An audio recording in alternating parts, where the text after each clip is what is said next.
All right, what up? Leonidas here, coming in from the Bruce Peninsula. Right behind me is called the Lion's Head, and it's this very old geological construction built over many millions of years.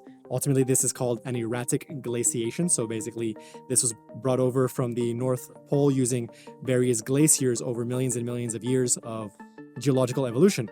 Nonetheless, in this video, I'm going to discuss to you how I categorize life, especially when someone asks you how you're doing. So how is your life? How are things going?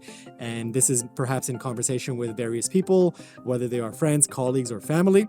So I usually categorize life into 4 separate categories, as well as a bonus category. The categories are health, wealth, relationships, happiness, and as well as travel. So travel is a bonus category because I myself travel quite a bit.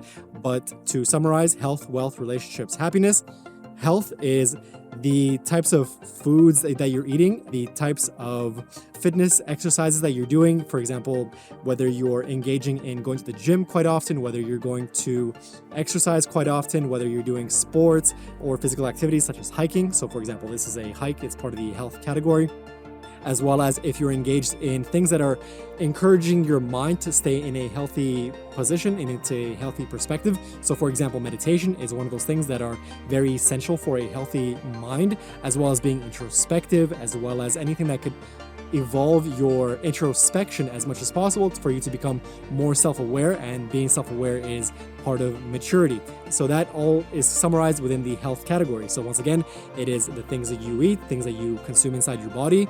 It could also be whether it's certain chemical compounds, whether it's alcohol, whether it's you do too much partying, as well as your diet and then your fitness levels. So whether you're engaged in sports or going to the gym or doing things that are of physical importance for the physical well-being of your body. And then ultimately as well, your mental well-being. So that's through meditation and through the introspection of your own self-awareness. The next category that I like to describe is wealth. So wealth for myself as an entrepreneur, I would describe it as the businesses that are involved with my financial well-being potentially, as well as my brand itself.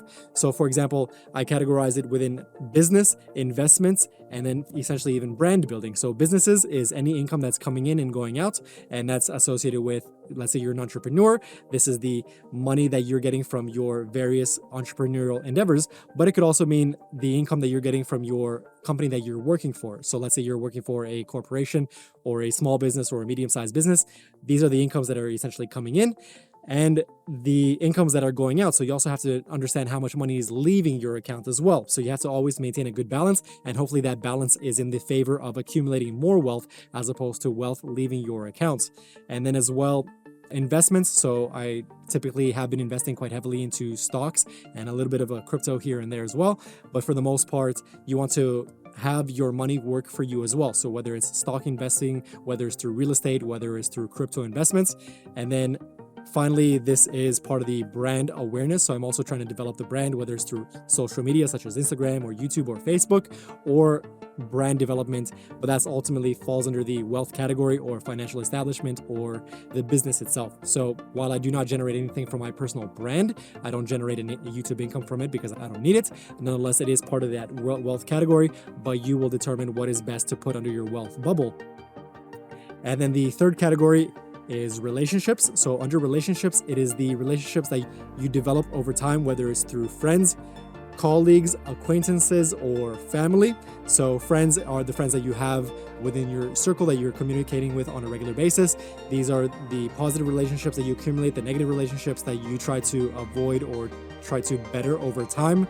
It kind of associates back into your mental well-being, but ultimately your relationships that you can also develop over time. So for example, the important individuals that you meet here and there along your adventures, these are also part of your relationships, as well as family. So your family is very important.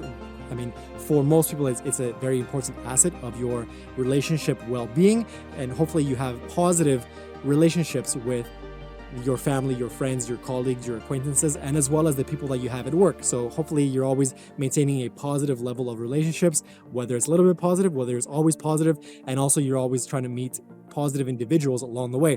So this is all under your relationships category. right? So the fourth category is happiness, and happiness for myself is a very broad category, but I like to summarize it within, for example, accumulating goals. So goals themselves could be associated with reading books or watching documentaries or attaining information and knowledge, something that will build your awareness and reality of the grandioseness of the universe, of the world, of yourself, of the people around you. And as well, goals could be associated with something that you set and you ultimately are able to accomplish it. So for example, I edit a lot of my travel videos and those take a lot of time. So hopefully once I set that goal within a certain time frame, I'm able to accomplish that goal itself. And that's within the happiness category, as well as if something in life potentially makes you happy. So for example, you went to a destination or you discovered something about yourself, you can accumulate that under your happiness category. But ultimately, like I said, the happiness category is something broad, but it is something that makes you happy. So setting goals might not necessarily make you happy, but whatever it is that makes you happy, you put it under that particular category. And last one as a bonus is travel. So travel can potentially build your awareness of reality. Travel, you're going to meet new people with different stories, completely different realities, completely different understandings of the world, and you're going to be able to take in these experiences and essentially build your awareness as well of what life potentially is. Now, traveling does not necessarily have to be to a new country. It can also be to different cities along the way, maybe 1 hour, 2 hours away from your city, or it can honestly be just outside your door to some new locations, perhaps new restaurants, new venues, new meetings. These can all be put under the travel category simply because these are new experiences that you are building for yourself, and these are opening up your reality because they are under the travel category. They could also be labeled as the new experiences category.